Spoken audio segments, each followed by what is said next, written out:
Dobrý večer. Aha, dobrý večer, pane. Máme tu pokoj na jméno Smith. A jistě, Smithovi. Na víkend, že? Ne na celý týden. Dobře. Tak, kdybyste se mi tu podepsal? Tady, pan Jonesi. Smith. John Smith. Jak chcete. Ha? Sam Smith. My jsme manželé. Ano, jistě, že pane, ano. Vy mi ale moc nevěříte. Tak do toho mě vlastně vůbec nic není, že?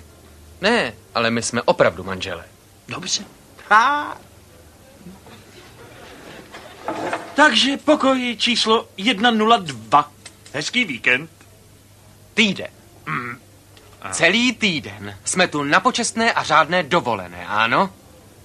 Jistě, pane, ano. Skutečně jsme svoji. Mám pochopení.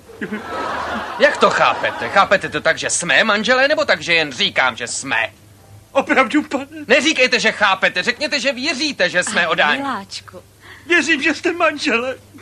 Přísahejte na Bibli svatou. Ale no tak. Promiň. Jen chci, aby mu to došlo. Jo. Co to bylo? Nic. Smál jste se, že? Ne. Ale smál jste se, usmíváte se, dobře. Vidíte? To je můj řidičák, prosím. Stojí tam Peter Smith. Ale opravdu, pane. To je číslo mé matky, zavolejte jí, zeptejte se jí, jak se jmenuje.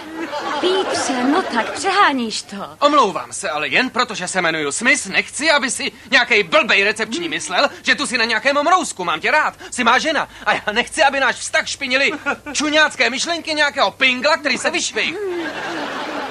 Tak už se nerozčiluj. Jdi nahoru a já vezmu ten kufr. No tak běž. To je skutečně můj manžel, víte? Opravdu? Ten muž minulý pátek, ten nebyl.